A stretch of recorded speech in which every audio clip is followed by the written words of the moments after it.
as I always say with Donald Trump, there's no such thing as rock bottom.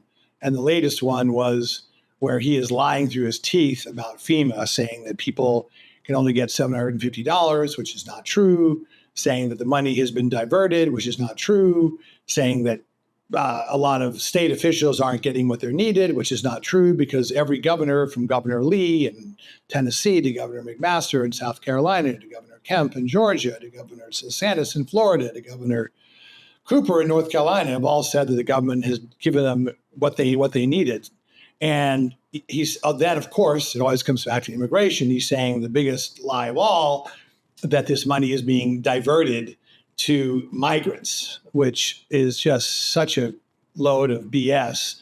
So I guess that I'm asking you, and once again, this is further eroding faith in people's institutions, and it's also hurting a lot of people because they may be disincentivized to get the aid that they need and the aid that's available. So at some point, shouldn't he just say, okay, maybe we can all come together and be Americans now? I would love for our politics to be that way. But the same thing happened with George W. Bush. It's basically whoever has the incumbency, who has the power, will be criticized by the other side. And that's what happened when Bush was running Katrina. And the same thing. Bush was widely criticized from both parties for screwing up Katrina. And that's different. When you look at other hurricanes, other events, this hasn't happened. Katrina was the exception because it actually should have been the exception because Bush really did mess it up. So I don't think that's a fair comparison. I mean, that was 20 years ago almost. But it's just the latest. I guess my question to you, is there any point where Donald Trump will not lie and say, hey, maybe we need to be all Americans here? I haven't thought of one, but maybe you can. There are many. I mean, Really? When?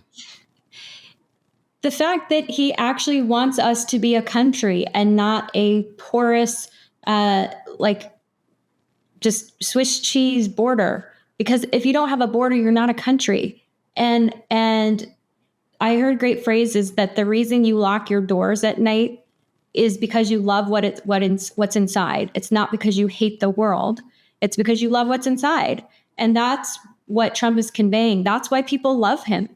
That's why he has this deep loyalty, is because people sense that he cares for them. And when you talk about the fact that, they call him the blue collar billionaire, it's just, again, the fact that the national media doesn't understand this. They hate him so much. They despise him. They don't understand how he actually connects with people at a human level, that he speaks in a way that connects with their heart and their soul in a way that they don't understand, because all they want to do is talk about, the UN speak and using acronyms and alphabet soup. That's what Kamala Harris. It's interesting. Kamala Harris is like Hillary, but younger and more attractive. But she's very similar in that she is a government creature. She is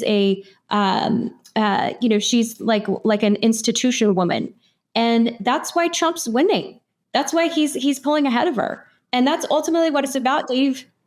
Well, I personally don't agree that he's pulling ahead of her, but let's leave that aside because we'll know in 26 days if that's true.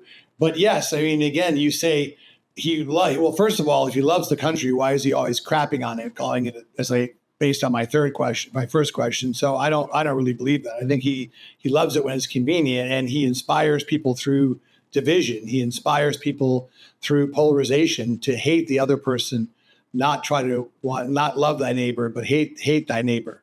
And he trashes immigration, even though and the whole thing about the porous border crossings were at an all-time low when Trump took office, and now they're lower under the Biden administration than they were and during when the Trump administration ended. Now, as I've said before, because I'm always fair, the first 3 years of the Biden administration, they did screw up on the border. And I think they need to be accountable for that.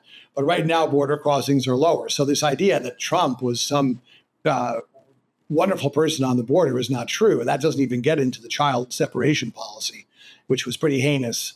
So if loving the country is pitting people against each other and tearing it apart, our social fabric, well, maybe that's your definition of love, but it certainly isn't mine.